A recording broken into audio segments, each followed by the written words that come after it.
మనం ఎలాంటి వాళ్ళమంటే పక్కనే ఉన్న గందపోకను గాలికి వదిలేస్తాం, ఎక్కడో ఉన్న పిచ్చి మొక్కకు పూజ చేస్తాం. అంటే మన దేశ సంస్కృతి పట్టించుకోం కానీ మరే దేశ సంస్కృతి కోసం ప్రాణం ఇస్తాం. ఒకప్పుడు పండగ అంటే మనం అనుకున్న 10 మందితో సరదాగా గడపడం, కానీ ఇప్పుడు పండగ అంటే బాగా తాగామా, మనం అనుకున్న వాళ్ళని బాధ పెట్టామా. మీలాగే నా సంతోషానికి ప్రాధాన్యత ఇచ్చి మా నాన్న ఇదే రోజు కోల్పోయా. నాలాగే మీ బ్రతుకులు కాకూడదని, మిమ్మల్ని నమ్ముకున్న వారు బాధపడకూడదని ఒక మాట చెప్తున్నా మామ. ప్రతి పండుగలని ఈ పండుగ కూడా పద్ధతిగా చేసుకుందాం. సంవత్సరానికి ఒకసారి వచ్చే 31st కోసం ఎన్నో సంవత్సరాలు మన జీవితాన్ని నాశనం చేసుకోవద్దు. మనమే లైఫ్ అనుకుని బ్రతుకుతున్న వారి కోసం లైఫ్ అంతా మీతో ఉంటామని మాటిద్దాం మామ.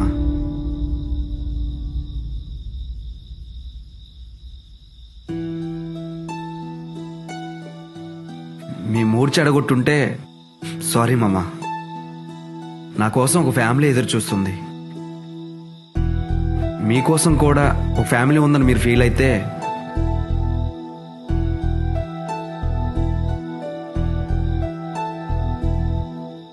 ఇంకా నా ఆవేదన మీకు అర్థమవునట్లుంది. ఇంకా మీ ఇష్టం.